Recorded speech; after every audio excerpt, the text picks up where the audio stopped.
Bonjour mesdames et messieurs, je m'appelle Sylvain. Aujourd'hui, je vais vous apprendre à augmenter le vente de votre entreprise, de votre business. C'est simple, pour faire plus d'argent, pour augmenter vos ventes, vous devez fermer votre business. Vous devez fermer votre entreprise. C'est étrange, n'est-ce pas? Je vous explique. Aux États-Unis, il y a des restaurants, des hôtels, des salons de coiffure où tu peux réserver une place, un ticket, et tu seras servi une année après. Comment cela est-il possible? En réalité, il s'agit de l'illusion des sold out. Sold out. Prenons l'exemple de la marque Supreme. Supreme est une marque de vêtements très réputée, très demandée. Un t-shirt de Supreme peut coûter plusieurs centaines de dollars. Ils produisent des vêtements en édition très limitée. Et puis après la production, un groupe de gens vient et achète toute la production. Les médias vont faire les buzz partout et dire que la production a été sold out quelques heures après. Que désormais la marque Supreme est une marque qui fait toujours des sold out, que c'est très demandé sur les marchés. Alors, les gens qui ont acheté ce vêtement, qui ont fait exprès d'acheter toute la collection, vont se servir de ces buzz pour revendre les mêmes vêtements au marché noir 2 fois plus cher. Exemple pratique. Tu apprends qu'une marque va faire sortir 10 t-shirts et toi tu viens, tu achètes tous les lots, tous les 10 t-shirts à $10 limité. En voyant cela, le média va faire le buzz et va dire que toute la collection a été achetée en quelques heures seulement. Et puis toi, tu vas te servir de ce buzz pour proposer le même vêtement que tu as acheté à $10 limité. Tu vas revendre ces mêmes vêtements en $20 limité en te servant de ce buzz, de la rareté que les médias ont fait. Et tu vas te faire ça pour ça des marges. Voilà comment ça fonctionne. Dans l'industrie du luxe, il y a ce qu'on appelle les collections fantômes. Une marque va faire un tapage médiatique et puis les jours du lancement, ils vont annoncer que toute la collection a été achetée 30 minutes après, même s'ils n'ont vendu que des pièces. Alors derrière ce tapage médiatique, ils veulent faire croire aux clients que désormais la marque est très demandée sur le marché et que si quelqu'un veut en profiter, il devra se dépêcher la prochaine fois. Souviens-toi que les gens achètent par imitation. Alors à la prochaine fois qu'ils attendront que la marque va encore sortir une nouvelle collection, crois-moi, ils vont courir.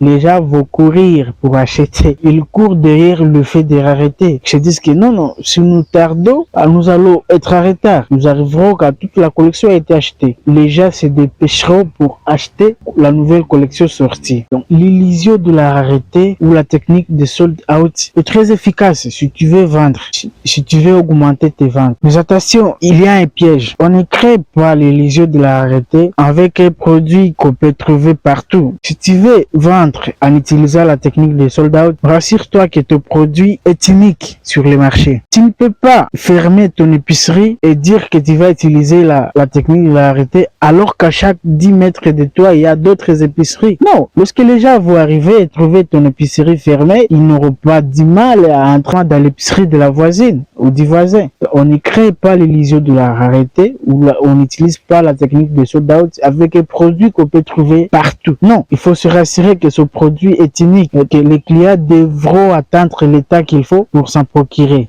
Donald Trump, que vous connaissez tous, avant qu'il ne devienne politicien, il était un homme d'affaires. Il faisait son argent dans l'immobilier. Alors, il est arrivé au moment où il n'arrivait plus à vendre les appartements de la Trump Tower. Et gratte-ciel qui se trouve à New York, vous pouvez vous-même faire des recherches sur Internet, vous le verrez. Il est arrivé au moment où il n'arrivait plus à vendre les appartements de cet édifice-là. Et puis, il a réfléchi, il a commencé à utiliser la technique de sold out. Quand le client appelait pour savoir s'il y avait des appartements disponibles, les employés de Donald Trump leur disaient qu'ils allaient vérifier. Et puis après, il rappelait le client et leur disait que désormais, le dernier appartement qui était disponible a été acheté par le prince de l'Arabie Saoudite. Lorsque les clients appelaient pour savoir s'il y avait des appartements disponibles, il leur disait toujours, désormais, il n'y a plus de place maintenant. Le dernier appartement a été acheté par Cristiano Ronaldo. D'autres clients qui appelaient pour savoir s'il y avait toujours des appartements disponibles, les employés leur disaient qu'ils allaient vérifier et quelques minutes plus tard, ils rappelaient et disaient que non, tout est déjà prêt. Alors, le rumeur a circulé que tous les appartements de la Trump Tower sont habités par des stars internationales, par de presse, des rois les plus plus riches du monde, alors que ces appartements étaient vides. Alors, cette technique avait marché un peu plus tard, parce que ça a attiré des clients des marques, des clients des renommées, et Trump a réussi à vendre tous ses appartements. L'illusion de la rareté ou la technique des sold out est très puissante si tu veux faire plus d'argent ou si tu veux augmenter tes ventes. Mais rassure-toi, ça marche uniquement si tu as un produit rare, unique. Tu ne peux pas utiliser cette technique si le produit que tu vas peut être retrouvé partout ou n'importe